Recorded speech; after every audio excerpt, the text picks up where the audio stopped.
எறா தொக்கு பண்ணுறதுக்கு 1 டீஸ்பூன் இஞ்சி பூண்டு பேஸ்ட்டு, மிளகாத்தூள், மல்லித்தூள், கரம் மசாலா தூள், மஞ்சத்தூள், பெப்பர் தூள் ஆட் பண்ணி நல்லா மிக்ஸ் பண்ணிக்கலாம். இந்த எறாக்கு தேவையான சால்ட் ஆட் பண்ணி அதையும் நல்லா மிக்ஸ் பண்ணி மூடி போட்டு ஒரு 1/2 மணி நேரம் ஊற வச்சிடலாம். ஒரு பேனில் எண்ணெய் ஊற்றி ஊற வச்சுருக்கேன் அந்த எறாவை பொரிச்சு எடுத்துடலாம். அதே பேனில் பட்டை, கிராம்பு, ஏலக்காய், சோம்பு தாளிக்க ஆட் பண்ணிவிட்டு ஒரு பெரிய சைஸ் வெங்காயம் அதையும் இதில் ஆட் பண்ணிக்கலாம். பச்சை மிளகாய், கருவேப்பிலை அதையும் இதை ஆட் பண்ணிவிட்டு கொஞ்சமாக இஞ்சி பூண்டு பேஸ்ட்டு நல்லா வதக்கி விட்டுடலாம்.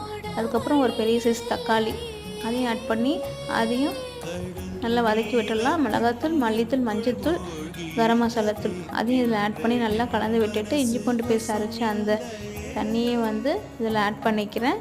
இப்போ இதுக்கு தேவையான சால்ட் ஆட் பண்ணிவிட்டு மூடி போட்டு 10 நிமிஷம் மீடியம் ஃப்ளேமில் கொதி வர வரைக்கும் வச்சிடலாம். இப்போது மூடி ஓப்பன் பண்ணி நம்ம பொரிச்சு வச்சுருக்க எறாவை இதில் ஆட் பண்ணிவிட்டு இதையும் மறுபடியும் ஒரு 5 நிமிஷம் மூடி போட்டு வேக வச்சுட்டு கொஞ்சமாக கொத்தமல்லி தூவி இறக்கணுன்னா சுவையான தொக்கு ரெடி.